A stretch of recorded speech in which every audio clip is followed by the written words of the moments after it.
O mai se I tātou sulaina le alofa, ma le anga le lei o le atua.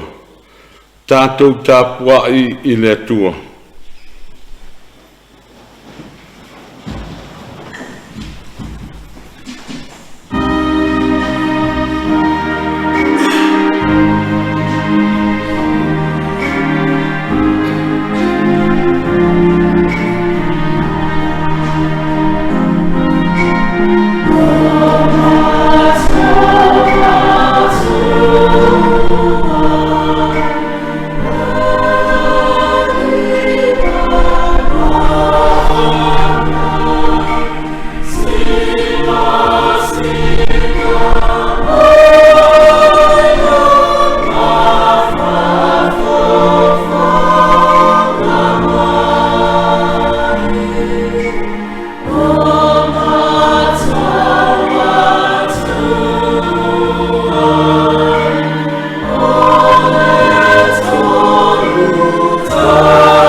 Sili le nei, whaalongo mai ia Israelue, o le alii lo tātou utua, o le alii toa tasi lava ia.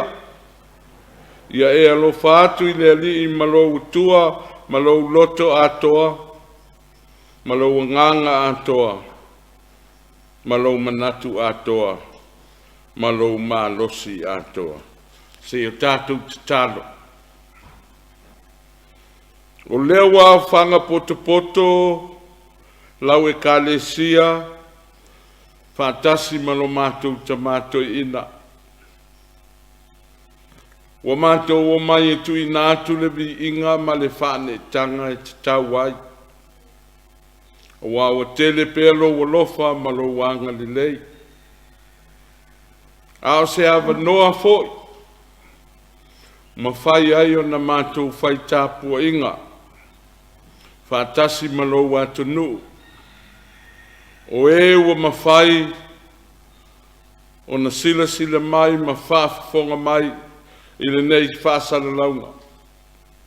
Mawhai ai o na mātou whetu whaai, I lou whina ngalo pa ia, I le nei Afiafi, ma vi ia I pēa lou suafa e whaavavau. Mātou wala watu e te whio mai, to ia o mātou loto. Ina ia mawhai o na mātou tu ina atu le nei tāpua inga. Awa lava o se vi inga o le tangata. A ia sanga whaupopo ina ai lou mamalu malo siri ese. Ono Yesu. Amen. Tātou vi atu I le atua I lona vi inga e se laus fulu maltolu. Se laus fulu tolu. A uma, ia ona tula, ia tulea o le sunga ia oao ia afoa. Fonga ina le fina ngalo le atua. Se laus fulu tolu pese tātou te pese ai.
Ole, paita wina fianga pa ia alo tātou oli.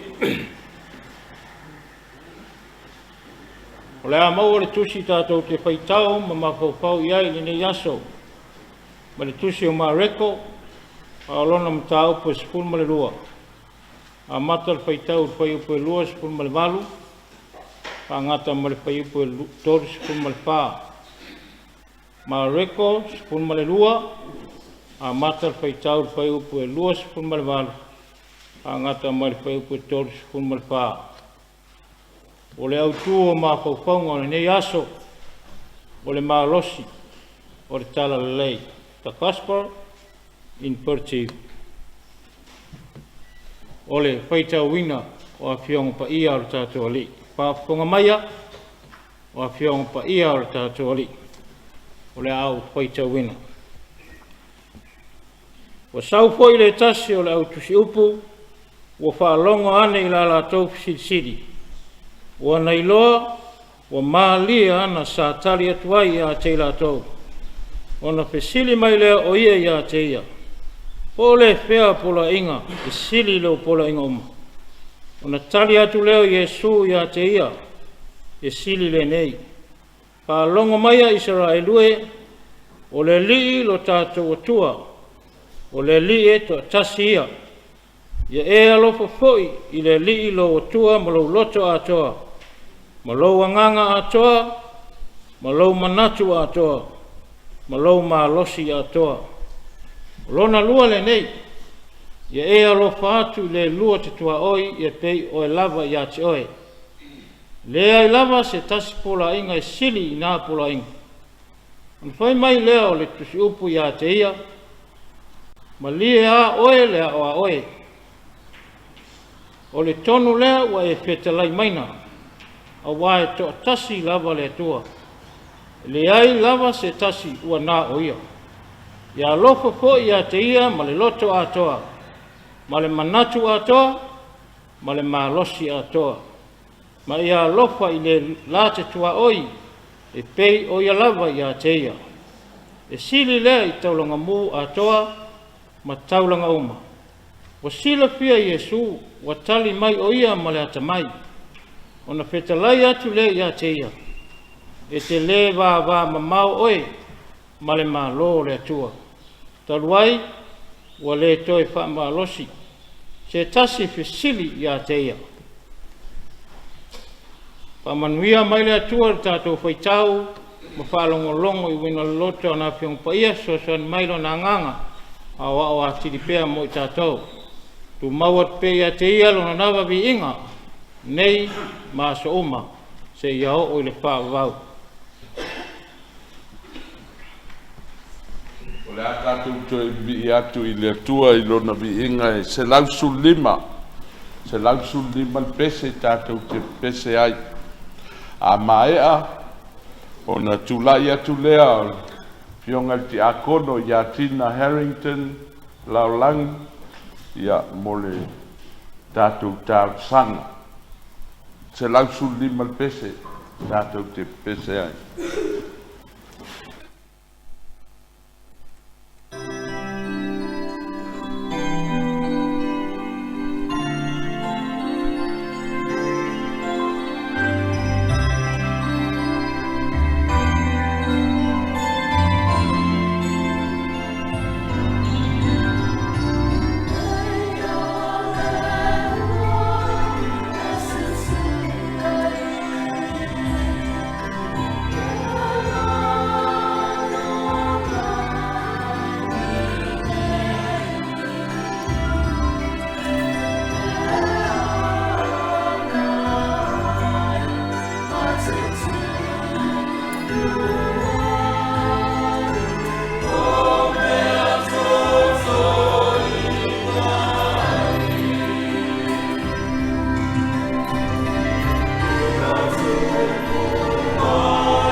O le atato wifu matatalo le atua.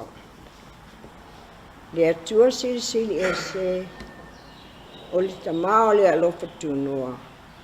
O le ali o le fine e mu. Ma le e ona le maalosi umalava. Whaafitai le nei tai au o mātou au whanga poto I lo manu pa ia. Ma le mātou tamato e ina ma le whalitua. Ma ni isi o whai te awal pūlenga. Whaatasi ma le mātou au lotu. E whaane ne e ina, ma whaamanu e ina lo la wasua pa ia.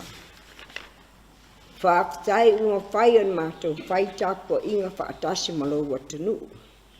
Le ala whaasala lau le EFKS TV. Whaafitai tele le atua I lau tau singa I a Samoa. O mātou mōli mauina, le whesui suia inga o le tau I vaenga ese o le laulangi. O lo longa ma mafuie, ma tangi ma wha. Ai mātou te patia lo o lofa, ma lo wanga lei I a Samoa. Ai ona o Samoa e whaavai lau fio. Whaafitai ngā luenga le lei sa ma whai ana whaatino. I te tonu whale whai ngā luenga, ma nuu māla ala whanga. E ka le sia, ai mai te o te tonu o a inga. Whaafitai I lau tusi pa ia. E whai masulu I o mātou vai, māl malama I o mātou wala. E whaapoto, whaatonu, maa o a iai o mātou tangata. Whaafitai I lau whaapenga ina o mātou tangata, I mea alofa, o tā leni maa ngā waat o mai whaapitoa. E atia e ai au lotu ta itasi, ma nuu maala ala whanga, ai maise o te tonu o mātou a hainga. A le tau alunga o a mātou whaafitai, o le tau langa e tasi ai ape. Le Sauniga e lau tamai ma moe lunga o le sātauro. E whaama maa ina, ma tafe se ai o mātou o sale, I luma o lau fio. Ia tūma watu le vi inga I lau fio. Nei se ia o le whaabau lava. Ai le ipa u watu te upu mai o mātou ngutu, bo lo an e si le fio o mātou tangata. O I mātou o le foto le anga māsasei. Wa vanga o mātou loto I tuine naunga, ma mea whaafia le nei o langa. Ua tele ina mātou sa ili lo mātou vi inga, ai le o le vi inga o lau fio. Lea mātou te whaatu ese ma mātou whaamau lalo I lau fio. Ia e whaapale mai pēa lo o lofa. A vele toto Yesu, le sausauina I lunga o le whata whaita o langa.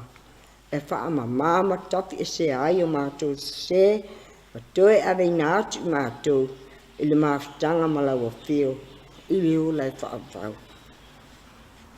E whaafafonga te tāloe, o lau fio I malie ai o mātou mana o uma. O mātou tuina atu I o uma, le ngā luenga tā lai e tala lei, a whaife au ma tangata lotu I tonu au lotu te itasi. O I mātou, e te tō, ma whaasusu, a o lau fio, e te whaolaina, ma whaatupuina. Whaamanuia I tāpua inga si o mātou ua tanu o Samoa. Whaamanuia le mātou te mātou ina ma le whaletua, ma le au whai ngā luenga whai te au ma whaletua o le poulenga, ma le matanga luenga. Whaamanuia le mātou whaafengainga ma le whaletua, o a o mati a kono ma whaletua, o ta māma tina mātua, ma le lo le nei e ka le sia. Se ia o e se tasi a hapito I titi. Se teimi mātou te whaalongo I lo whetalai mai. E ala li fola. Lau au ona e ala mai eise te au ta aua mo I mātou.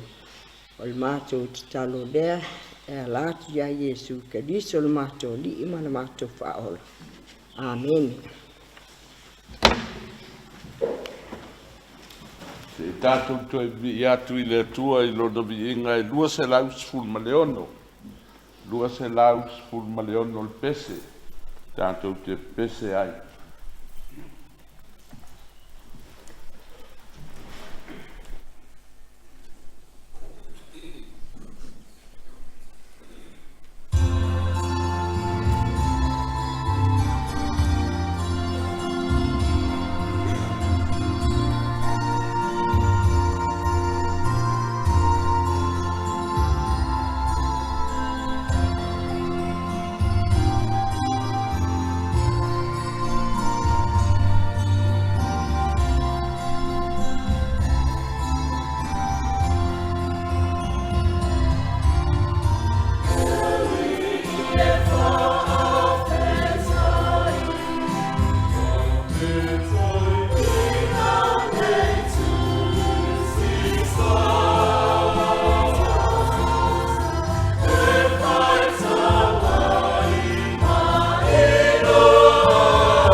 le launga i le suafa mamalu o le atua, le tamā le alo, ma le nganga sā.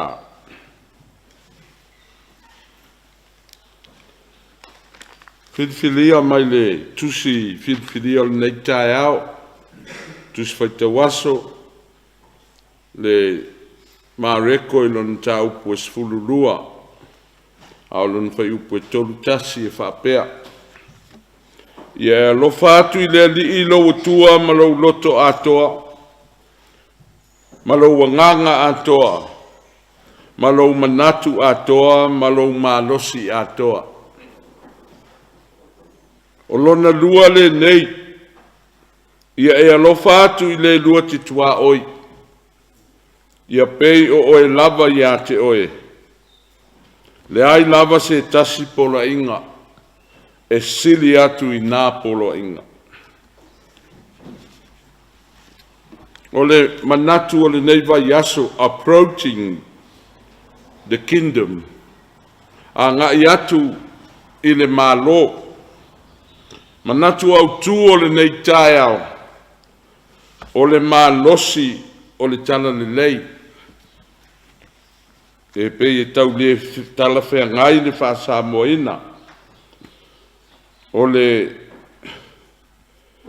whaperitania o le gospel imperative, te manatu o le whaliliwina e tala whea ngai le lei, o le whatonunga a le tala le lei. O le whatonunga a le tala le lei, o le whatonunga lava lea a Iesu Keriso, e ona le tala le lei. Mo tangata kerisiano uma le lalangi, ma tangata e le kerisiano. O le universal commandment, o se fe au mo le lalangi atoa. Mo so se tangata e soifua mai i le manava o le tina, e tupunga mai a atamu ma eva, pe taritonu i le atua pele ai, o le whatonunga lea, o le ale whatonunga, o le tu la fono po le polo inga, mo so se tangata, so se tangata e mana vaina le ea, ma le ola le atua, o e na, e ta ua lo whaalongo mai, lo whaafofonga mai le whaau le nei, o le mea pito siri a le ana ta ua, i le olanga le nei, o le mea e ao na e whaamua mua i mea uma, o whea ngai ma oe i to tonu o le olanga le nei, o le a whaatonunga lea le tala le lei, po le polo a inga lea le tala le lei, ia e alofa atu i le ali ilo utua, ma lo loto atoa, lo wanganga atoa, lo manatu atoa, ma lo malosi atoa. Lona lua le nei, ia e alofa atu i le lua te tua oi, ia pei lava o oe ia te oe. Fai mai loa ma Yesu, e le ai a se isi tu la fono, e le ai a se isi polo inga e sili atu, i lo o le polo inga na. E masani tu maanga fa Samoa, fa Afiafianga fa Samoa, e iai lava le siva Samoa, e taualunga uma iai siva, o le aunga o le pō malona wha moe moe. Whape nā le a fio mai o Iesu Keriso, i le lalolangi le nei. Tolu tausanga o whea lua i solo. Tā lai whai lana ngā luenga tā la. A le vai aso muli muli a lea.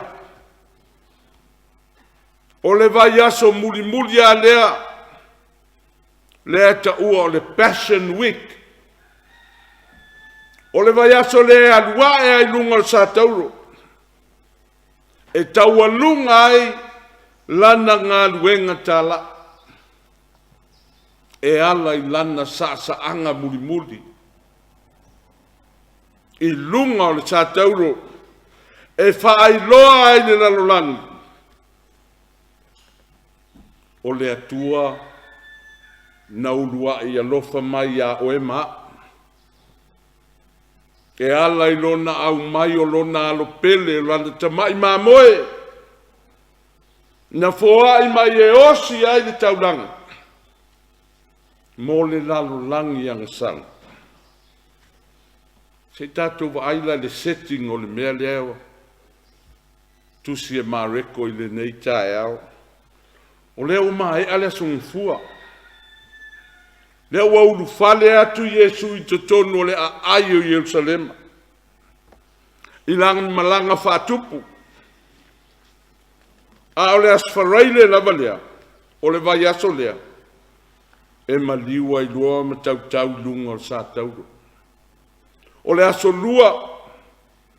Lea wa aluatu ai tonu o le malumalu. Matuli fafo tangata sa whaatau o loa. I to tonu o le malumalu o loni tama.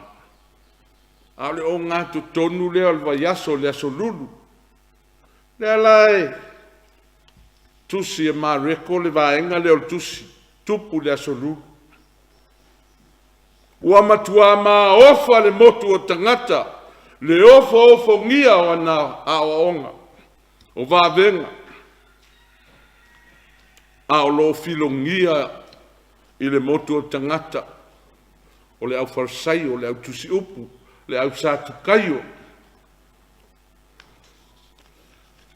O le komiti pitosidi ale ona maualunga i le lotu iutaia. O le saufa inga ale au toi ina le fali liu tuspa ia Samoa. O le fono. Ta ua le whapetani o le St. Hendrins. E toa fitus furu toi ina. O isi o lau farsai, o isi o lau satukaio, o isi o lau tusi upu, o isi o scribe o a. Ia whaatasi fitus furu, whaatasi male o staulanga sili. A toa i lor fitus. O le tiute o le fono lea. Tali mta upu sili. Ma whaia whai unga i tu la fono. I tu maanga whai tapua inga whai utaia. A o le vaenga leo le au wharasaio. O le au satukaio. E tele lava ina whewhina wai. I le tele o teinu. Se a mali lie. I se whai unga e tasi. Ai paua leo le mea leo mali lie umaiai. E au whaatasi i a whasioti. Su e se mea e mōlia ai Jesu. O le au wharasaiola. La tau te whaataa ua tu la fono ma le whaalili wina o tu la fono. O lo iai whea ngai ngatuai. Ai tusa ma le ono se lau su tolu. Tu la fono. Al vaenga leo le au satu kaio le pe e mafua mai le au ostaulanga sili. I leo au ostaulanga. Tupunga mai ai. E la tau te whaata ua tu la fono. I to tonu o tusi mua e lima a mose. Le ta ua le whapeltania o le pentatuk. Ke nese e soto le tito numera te nome. Ua mana nao le fono lea. E su e se mea e mōlia ai Jesu. Ia o ai na fasioti ia te ia. Ai mai se ale mele na tupu anafi. Sa ia sasa matutuli fafo tangata. Whaatau o latou o loa i le loto a o le malimanu. O latou fisilingia. O fea e a mai e nei tangata le pule.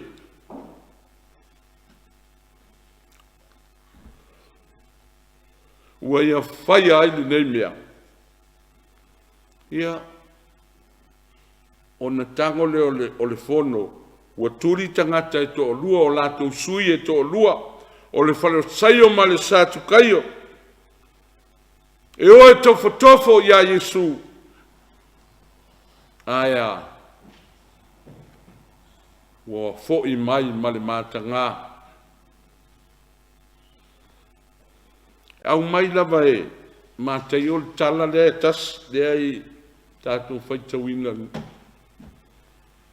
Ai toi wha popo iai, whai mai, ua toi wha poto le fono, toi regroup, toi ilo, toi whetu una, masa ili se isi e, siri atu lea ta mai alui, siri ia Yesu. O le suilo na tolu la lea, o le tusi upu o le tangata i longa i mea tautu la fono. Whātusa o le lo ia i nei o na pō. A wala tau tala noa, le fono lea. E ta tau na su e Yesu i mea tautu la fono. Se i tātou wa ai pe sau Yesu masana tu la fono, e sili atu tu la fono a mose. Le na ave ia e le atua papa ma. A whai ai, wa ai maua lalo i tu la fono a mose. Pe whai i le tu la fono a mose. E te lo i tu la fono a mose. O le te lava le na i le atua. O le mai leila, fesili, po le fea po lo inga sili, po lo inga uma. Tali Yesu, ua sii mai e Yesu le po lo inga, mai le tusi a teu te nome e ono, fai upu e lima, o le shama o le po lo inga, e tau loto e so tangata iutaia. E ala mai lo le tae au, fai le tau loto lea o le Afiafi. Fai le tau loto lea. Whapea ia e alofa atu i lea li i lo utua, ma lo loto atoa, ma lo nganga atoa, ma lo manatu atoa, ma lo malosi atoa. It's a vertical love. O le vao oe le tangata le ilalo ma le atua, e alu sao i lunga e vertical. Ma le lona lua. Wa au mai e Yesu ma le tusi e Levitiko suiva fa ipu suvad. Ia e alofa atu i le lua te tua oini. Ia pei o oe lava ia te oe. O le horizontal love. Tangata i lalo. O uso a tangata. Ua tuufa atasi e Yesu le alofa i le vertical i le atua. Ma le horizontal love, fe so o tai le alofa. Ma tau ai lunga, tu la fonoi e ono se lau su tolu o le whenga tuai. Ua tau whai ai, le lua lea, tau whai ai, le ono se lau su tolu. E lua se lau whavalu, o le ono se lau su tolu lea. A positive laws, o loa o tu la fono e te tau ona e whaia. A o le tolu se lau ono lima, negative laws, o mea e awa e te whaia. Ai o foi la e tu la fono le soto, e se fulu ina mai le soto, le soto e luasfu. Ma mai ea, o le wha mua, feto tai ma le alofa i le atua, vertical. Awane i fai mo oe ni atua ese, se tupua wata, se whaatusa se isi mea. Te auna iai ma e ifo iai. O le vālea. A o isi tu la fono i lima i se fulu. Whaatau le alofa i le vā horizontal love. Ma le isi uso a tangata. O mea e whaatino i le tui fafo lo tino. Au e te fasio tangata, au e te mulirua, au e te ngaoi, e leni mea tono loto. External issues. A fai na o lo walofa i le atua, e le ato toa. A fai foi na o lo walofa i le tangata, e le ato toa foi. Fa ato toa, pe afiso ta i le vertical ma le horizontal i le alofa. Le alofa le i le atua, ma le alofa i le uso a tangata. Alofa ia wo, o lo ainga, o uso, a sili ai lea, alofa i tangata o fai oe mo lato fili. O le alofa e afiafi ai le loto fa mangalo. I e o feita mai a te oe. Fa mai a Yesu e sili le nei. Fa alongo mai ia i sara e lue o le ali lo tato watua o le atua e to atasi a ia. Ea, e ai a se isi atua. E tu tusa ma le atua o Israel. Na whaia le langi ma le lalolangi ma mea uma o tu muai. Tama, le alo, ma le nganga sa. Le ale winga.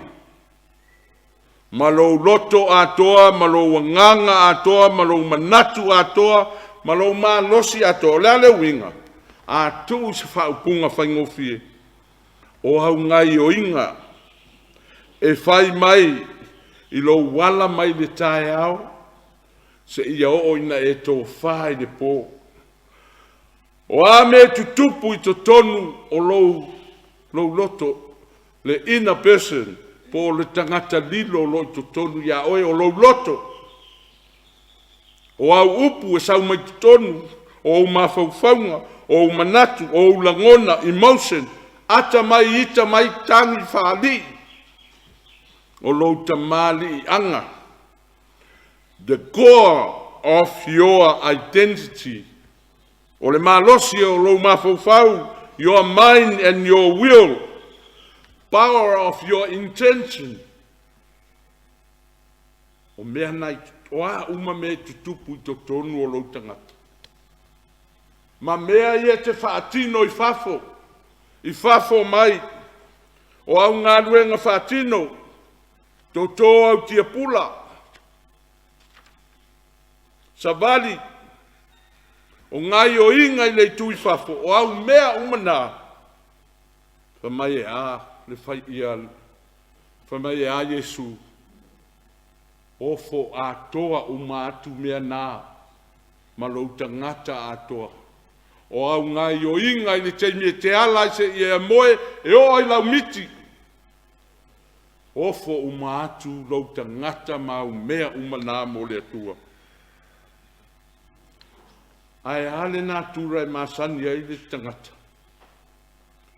O oe maa unga tā whāna nau mai. Tāo mai roi le lalolangi le tasi ale mea.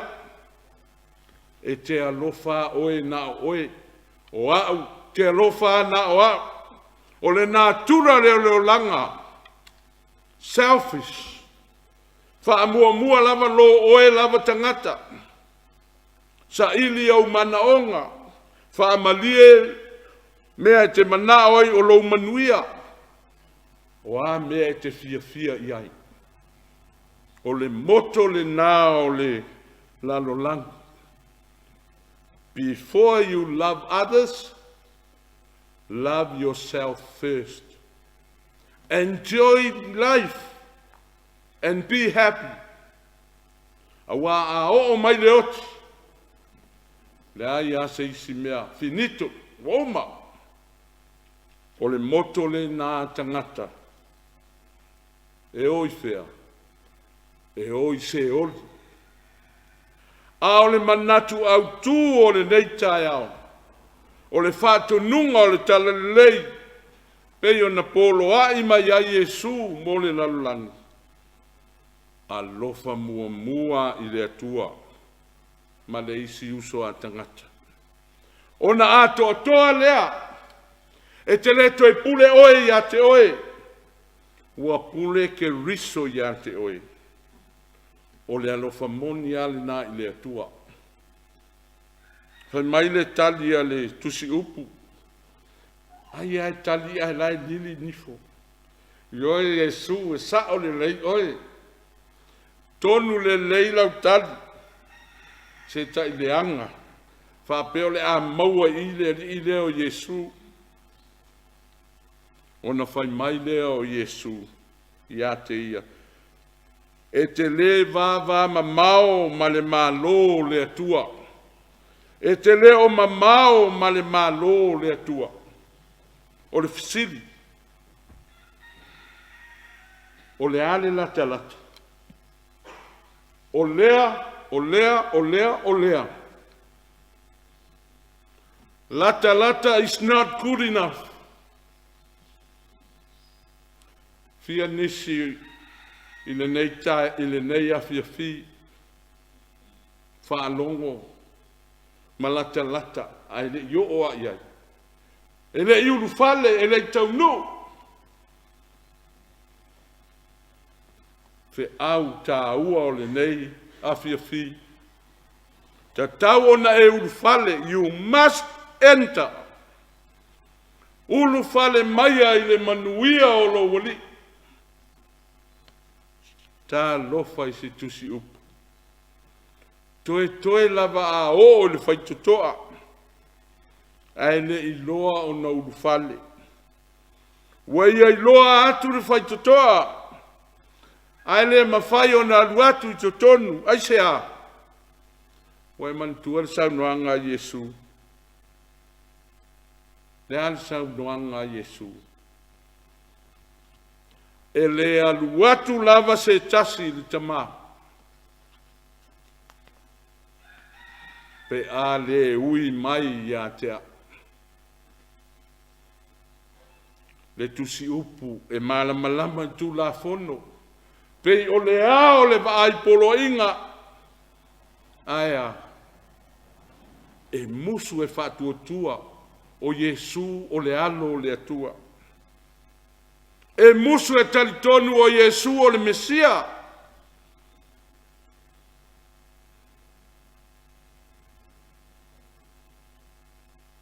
O ele nā sa wha maoni lo walofa i le atua. Ulu fale maia i le manuia o lo wali. Le nei tae ao, po le nei Afiafi, ma le whātonunga o le tale lei. Po o tā tausi ea le polo inga pitusili ona, tā ua, mo oima, fe au o le tale lei, ia toi ti mata le upenga. Toi sa saa le fafao, fe sili ifo oe ia te oe o au ia te a. A wata te le alo lofa loa i le atua, ma le isi uso a tangata. O na tā le ba ai lea i le lilingi ifo, e le atua o lona sosia, o ana whamanuianga, mo i tātou uma. Awhai o le nai te fesili. Pe ai se aile o a ngai ai pe luma se manuia, se tamau a inga o le atua mo a umalo a inga. A e se lo ua lofa i le atua, e ui au te lea lofa tele le whaife au, a o le atua e se lo ua lofa i ai. Pe ai se ai tele ai, pe a whawhita auli, ma mea whaingatā ma te whea ngai. A o lo ua lofa i o lo tua oi. A whai o le nai te sau i le lotu. Ai te le o vaaya ni manuia o le atua. Na o le oi ama mea ti ngā. Wha mai le upu o le nei tai au. Whai mai le whātonunga o le tala lei. E te le o lofa atu i le atua ma lo loto atoa. ma lou agaga atoa, ma lou manatu atoa, ma lou malosi atoa.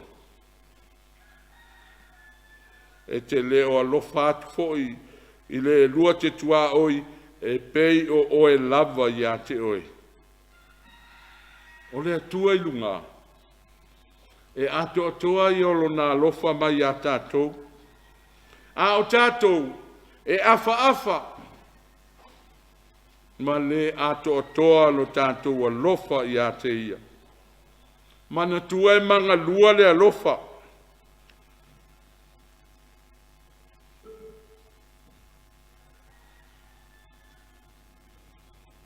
Pe o le nā lava e moni lo walofa i le atua. Ai ua e anga le anga mawa ai maua lalo i le isi uso a tangata. O mana o mia le fisosoani. Tasi le nā a wala o lo le inu. I wha manuianga le atua. Mo oe malou a inga. Wa fia sa saa mai manuia o le atua. Ai le mawhai, o le nāe te fia tau i masui. Wa e le maua le loto wha mangalo. O ai a le nāe te ita i ai. Wa fia ave oe le atua i tafa ane o vai tafa. I le mea o iai le wā mua. E te taoto ai. Ai whai ngataha. E le o mawhai ona e wha mua le atua. O lo e wha mua pe lau whanau. O lo e wha mua pe au mātua. O au o mātua whanau. Pele fo i so stangata, lona tamā ma lona tina. A o le sili lona alofa i lona atali i po lona whin. E le au ngā lea i a te au. Se atua i nā fua. Ma na o ai wha mua o ia. A o le alofa. I le tas. E manga lua le alofa. Va ai po le manga mua. Va ai po le manga lona lua. Le nae ta ofi ai oe. I lou sele le manuia le atua. Iesu ana fio mai. Fatino le alofa o lon tama. Mo le tangata ang sala. Le ana maliu ai. Alua e lunga o le sātauro e whai e lana siva muli. Ina ia whaola ina oe ma ono Iesu. Amen. Se lava 5.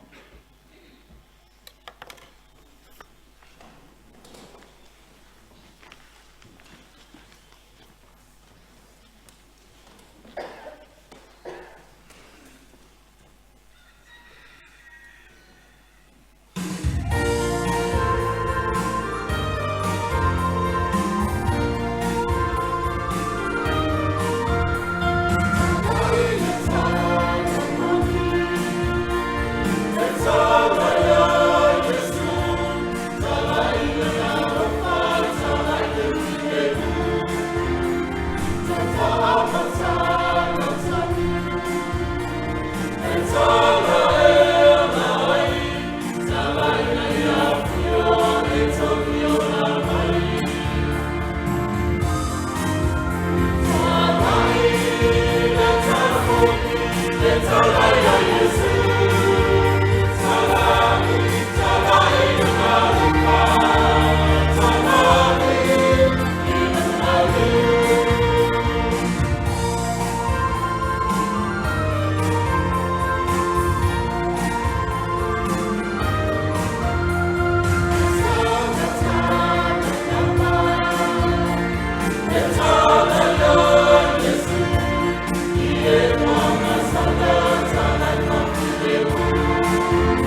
tātou whoai ma whai o tātou Sauniga. Nisi nei o mea lofa o mātou uofo I nātu. O wale whale lei o lau ngā luenga I le tui le tino ma le tū whale nganga. Whapa ia ma whamanuia, whakasi mo o mātou tangata. A o le manuia ma le file mu o e le atua le tamā. Le alofa siri ese o Yesu Keriso.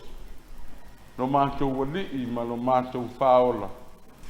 Le maftanga whai pēa ma lo lava nganga pa ia. Tu mau mai lunga ia I mātou. Ma lau whanau I le larolangi atoa. Nei se ia o le whaavavau lava. Amen.